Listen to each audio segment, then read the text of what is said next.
Hello there, it's Jan from JB Crafts, and I'm back today with a much more simple design for an Easter card today. The last one I did was a bit more in depth, so the last video that I popped up was also an Easter card with that tunnel element in it, and I know a lot of you quite enjoyed that one. But I thought, you know, not everybody wants to go to that much trouble or that size. So we've gone smaller today and just kept it nice and simple. So using the egg die from the same set that I used on the last video, which is the Bunny Stitch from Tim Holtz. This is a little die that I've had in my stash.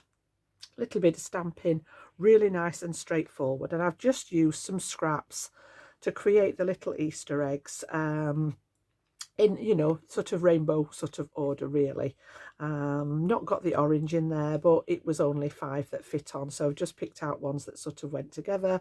And again, I've kept the insert very, very simple today. It's just a piece of smooth cardstock with that stamped sentiment on. I've not got any additional elements on there today, just wanted to keep it, and I've done it as a top fold, just as something a little bit different this time. So straight into the video. It shouldn't be a very long one today, and I'm going to start out with a 5 by 5 inch card. So this is out of my stash of cards that I'm trying to use up. It measures, it is exactly 5 by 5 inches. So if I just put my ruler on there, you can see the 5 inch across, 5 inch tall. All right, so we're going to start with that as a base, and then I've got a matte layer to put on, and again I've kept it very neutral. I just wanted grey as the background to pick out the little bunny, and I've gone down 1/2 inch to 4.5 inches, and then we're going to pop that one straight onto my card blank. So as always, I've got my Collal all-purpose glue at the ready, and even though it's not that long since I ordered a new bottle, I am getting down this one now. I use this all the time. It's my go-to glue for any sort of paper to cardstock adhesion that I want. So a little bit on the back of there. That one's just going to nestle on the front there and leave a nice white border around the edge. Okay. Apologies if you can hear any sounds in the background. I've got roadworks going on out the back. It's on the road behind me, and obviously in the conservatory the noise does tend to travel quite a bit, so my apologies if you can hear them. They sound as if they're digging the roads up yet again. So that's my back panel on there, and I'm going to leave that to dry while we concentrate on that front part. So I've got another square of smooth white cardstock, this time at 4 1/4. So I've just come down 1/4 inch this time to stagger those borders. And the first thing I want to do is stamp my greeting in there. So I'm going to bring out my stamp positioner, pop this in the corner here, and I'm just going to use one of the Easter sentiments from my pack. And I just want to stamp this in this top right hand corner.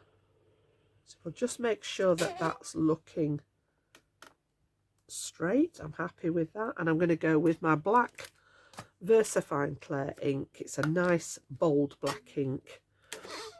Give that some love and transfer that onto my card there. So nice simple greeting on the front, straight onto the card base. So these are a great one for batch making, because you can put each of your squares in and just stamp each one out, knowing that it's going to be in the same position each time.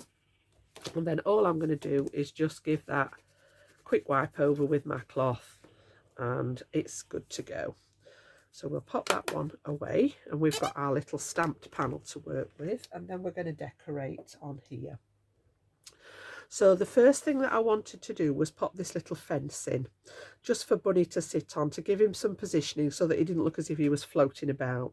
And the fence is actually from my own stash. Again, I've got lots of different, I have a pack that's got goodness knows how many grass fences, signs, that kind of thing in this one. And then on the other side, it's got all my kind of weather, things that I've accumulated over the years, and I just keep this to the side of me and on the desk so that I've got it there to grab. So I've cut this out of white cardstock, And I've just inked the bottom of it with a tiny little bit of green. If I put it on there, you can see that, just to give the illusion, you know, that there's a bit of colour in there.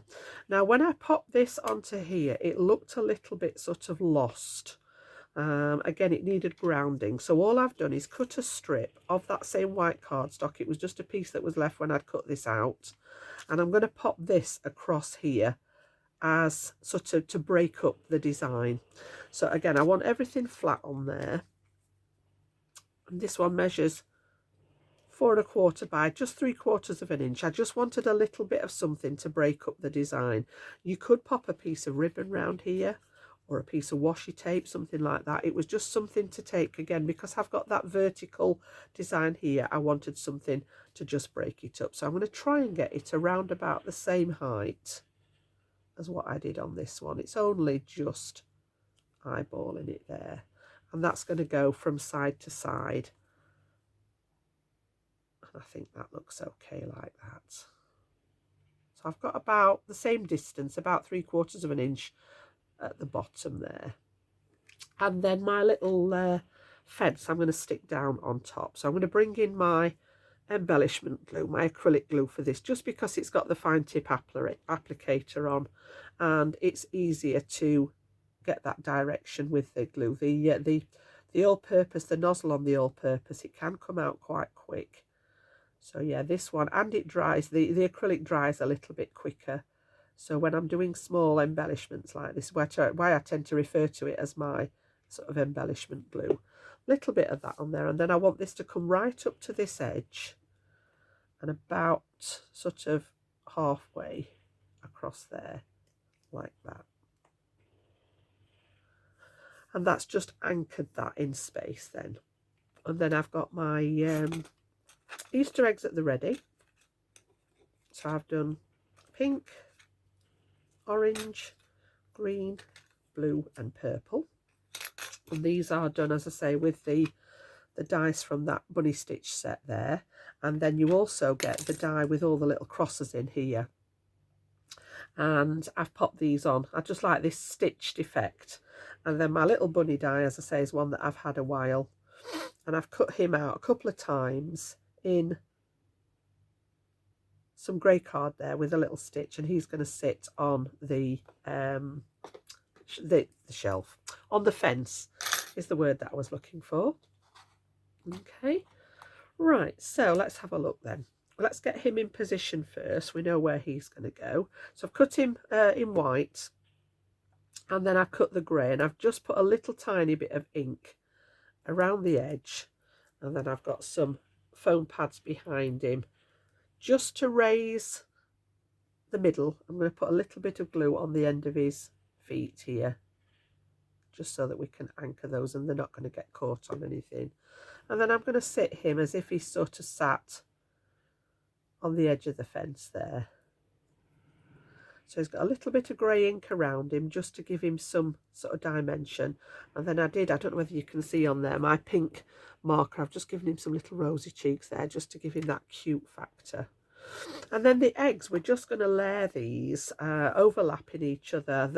Most of them are flat, and then a couple of them have got a foam pad on. So again, I'm going to add some of my acrylic glue there.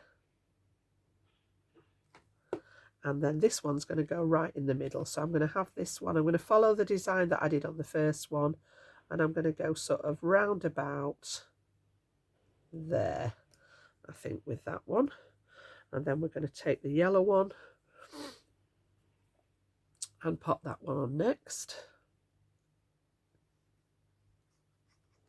And that one's going to go, I just wanted them all sort of tilting at different angles. So that one's going to go that way.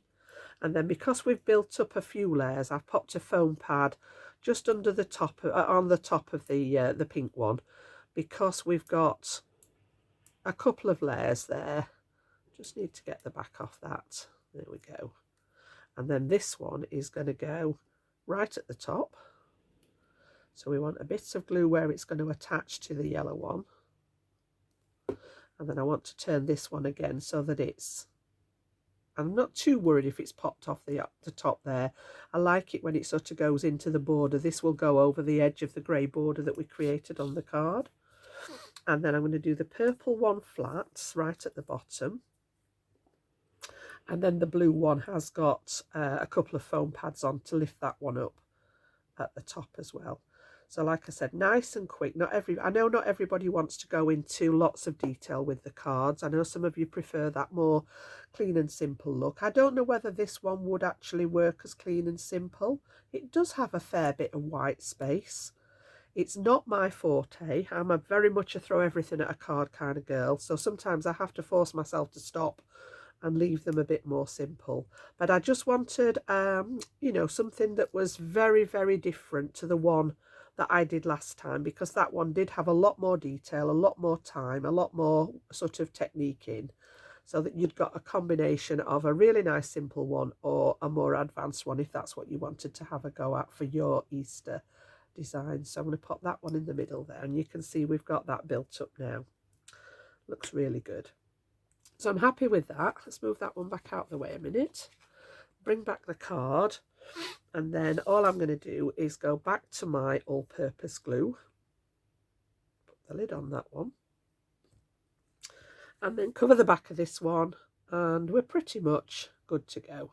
So like I said, I know I've done a bit of prep with the die cutting, but if you've got one of your little mini machines, you can sit and do the die cutting at your own leisure. You don't necessarily have to be in your craft room. You could sit and do that of an evening and get everything prepared.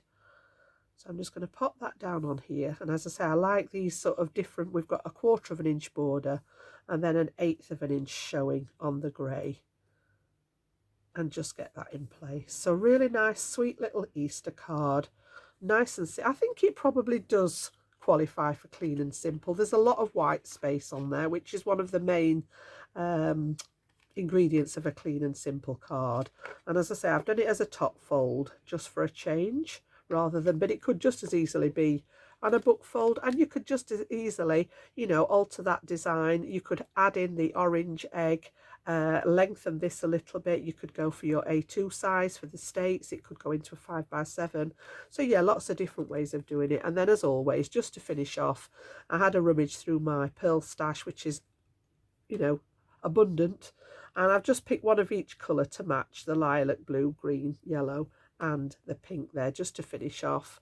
And then inside, as I say, nice and simple, just got Easter wishes inside there. So that's my nice clean and simple card for today, if it counts as clean and simple. I know there'll be some people saying, oh, there's too much on it, Jan, there's too much. But in my world, this is quite clean and simple for me when you look at what I normally produce. So yeah, I hope you like this one. I think I'm going to send this to my boys for their Easter card. They'll like it with the little bunny and the eggs on.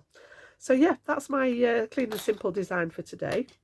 Hope you've enjoyed it. Nice and quick one today, so that they're not all too long, the videos. I know some people are not keen on the longer length videos, so I've kept it nice and simple, nice and quick. If you've enjoyed it, give it a thumbs up for me. And if you're new to the channel, I would love to have you as a subscriber. So click that subscription button and the notification bell. That will tell you when I'm ready for uploading a new tutorial for you. So enjoy the rest of your day, and I'll see you soon. Bye bye now.